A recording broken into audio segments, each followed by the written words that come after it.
The richest woman in the United States. The richest people in America are still predominantly men, but among the current crop of the wealthiest people in the US, women continue to hold their ground. One of them is Walmart heiress Alice Walton, who is currently the richest woman in the United States and the world, with an estimated net worth of about $65.2 billion. So, how does it feel to be the richest woman in the land of opportunities? Let's find out.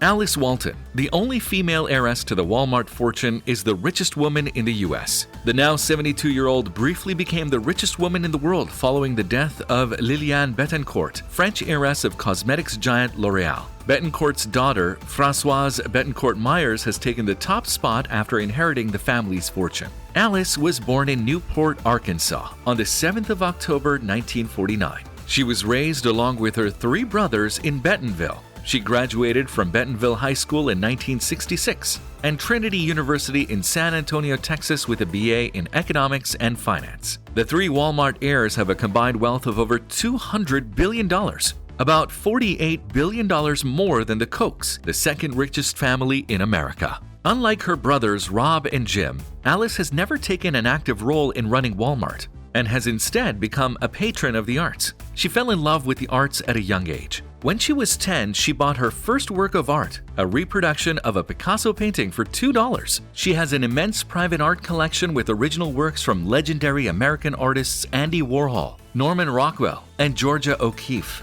After graduating from Trinity University in San Antonio, Texas in 1971, Alice briefly entered the family business, working for Walmart as a buyer of children's clothes. But her career really began in finance, which led her to start the Yama Company, an investment bank, in 1988. Additionally, Alice is one of the first people to chair the Northwest Arkansas Council, and she also played a significant role in the development of the Northwest Arkansas Regional Airport. The Northwest Arkansas Regional Airport Authority recognized her contributions to the creation of the airport and named the terminal the Alice L. In the late 1990s, Yama Company closed, and a few years later she moved to a ranch in Millsap, Texas. Alice was known for having a considerable interest in determining which two-month-old would grow to be champion cutters. She listed the farm for sale in 2015 and moved to Fort Worth in Texas. However, her impressive net worth was mainly accumulated through Walmart's monolithic success in retail.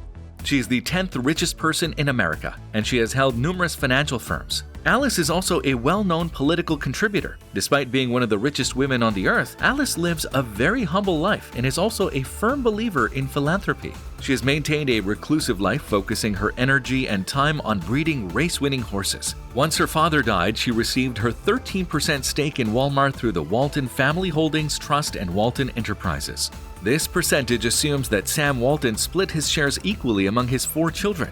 Since 1993, Alice has earned around $7 billion worth of stock sales and dividends. Aside from her finance career, Alice loves and collects art. As I have mentioned earlier, she purchased her first piece of art, a reproduction of Picasso's Blue Nude, at just 10 years old. Later down the line, she founded the Crystal Bridges Museum of American Art in her hometown. The 21,700 square foot museum opened in November 2011 and has a vast art collection worth around $500 million.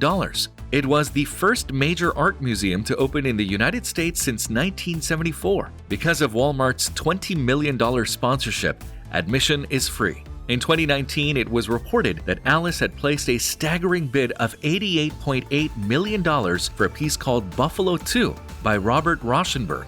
When the painting first went up on the auction block, a heated bidding war took place over the next 20 minutes. Although observers had predicted a final selling price of $50 million, their expectations were soon shattered when one of Walton's representatives placed the winning bid. She says she never considered collecting anything but American art.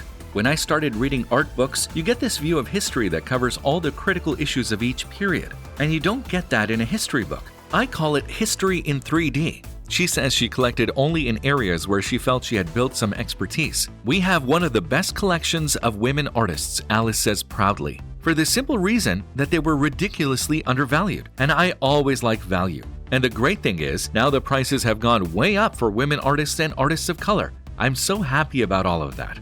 According to Forbes, the richest of the siblings, Jim C. Walton is worth an estimated $66.2 billion, while his sister Alice is worth an estimated $65.2 billion.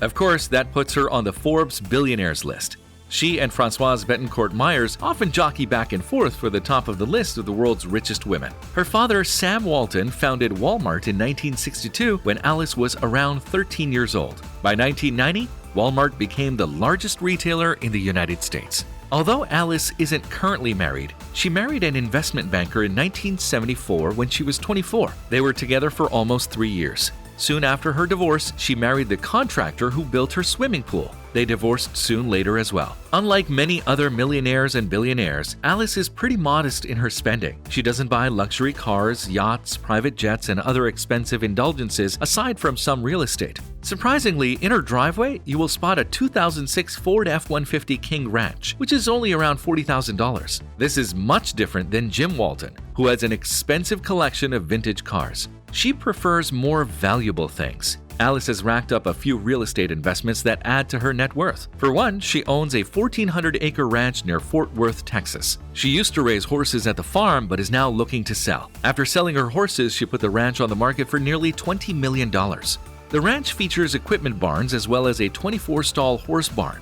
On top of that, there is a 4,100 square foot house with 3 bedrooms. There are also extra residences for guests and staff. Besides the previous ranch, Walton is also trying to sell a 4,400-acre farm along the Brazos River for nearly $30 million. It has 8.5 miles of land along the river. Plus, there is a 4,300 square foot home with 3 bedrooms and 3 bathrooms. Aside from these 2 ranches, Alice owns a condo in New York that she purchased for $25 million in 2014. It has over 50 windows that overlook Central Park, not to mention 6,000 square feet of space. And since the richest woman in America has such a passion for art, it's no surprise she has dropped millions on art for her personal collection. For one, she purchased Asher Brown Durand's painting Kindred Spirits for $35 million. Although other prices are unknown, she has quietly purchased works from Martin Johnson Head, Stuart Davis, George Bellows, John Singer Sargent, Charles Wilson Peale, Winslow Homer, Edward Hopper, and Marsden Hartley, and plenty more. Many of these pieces are displayed in her museum. She can also get political. In 2004, Alice was the 20th largest individual contributor to the U.S. presidential election. She donated $2.6 million to the Conservative Progress for America group. Also, she contributed $200,000 to Restore Our Future as well as $353,400 to Hillary Victory Fund. Aside from her donations to political causes, Alice has volunteered and donated to many causes. She runs the Walton Family Foundation, which supports K-12 education, economic development in Mississippi and Arkansas, as well as environmental conservation in these areas. Her outrageous net worth took a tiny dent when she donated $3.7 million of her personal Walmart shares to the nonprofit in 2016. The Family Foundation also started Camp War Eagle, a Christian summer camp that offers activities for children and provides scholarships to kids when they need them. In 2017, the charity donated $530 million in total.